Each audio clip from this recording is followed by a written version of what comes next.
ನಿಜವಾದ ಭಾವನೆ ನಮಗೆ ಬರ್ತಾ ಇದೆ. ಇತ್ತೀಚಿನ ಗೌರ್ಮೆಂಟ್ ಒಂದು ಸರ್ಕ್ಯುಲರ್ ಇನ್ಸ್ಟ್ರಕ್ಷನ್ DFS ಇಶ್ಯೂ ಮಾಡಿದೆ. ಅದರಲ್ಲಿ ಏನ್ ಹೇಳ್ತಾ ಇದೆ ಅಂದ್ರೆ, ನಮಗೆ ಇನ್ಸೆಂಟಿವ್ಸ್ ಅಂತ ಏನು ಬ್ಯಾಂಕರ್ಸ್ಗೆ ಕೊಡ್ತಾ ಇದೆ, ಇದು 2017 ಇಸ್ವಿಯಿಂದ ನಮ್ದು ವೇಜ್ ಡಿವಿಷನ್ ಏನಿತ್ತು ಅದು 2020 ಇಂಪ್ಲಿಮೆಂಟ್ ಆಯಿತು. ಅವಾಗ ನಾವು ಟ್ರೇಡ್ ಯೂನಿಯನ್ ಮತ್ತೆ IBS ಸೇರಿ ಒಂದು ಸೆಟ್ಲ್ಮೆಂಟ್ ಮಾಡಿದ್ವಿ.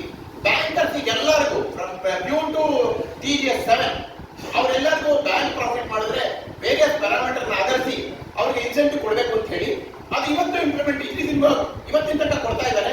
ಇಷ್ಟು ಮತ್ತೆ ಗೌರ್ಮೆಂಟ್ ಮೊನ್ನೆ ನವೆಂಬರ್ ಅಲ್ಲಿ ಒಂದು ಇನ್ಸ್ಟ್ರಕ್ಷನ್ ಕೊಟ್ಟಿದೆ. ಇದರಲ್ಲಿ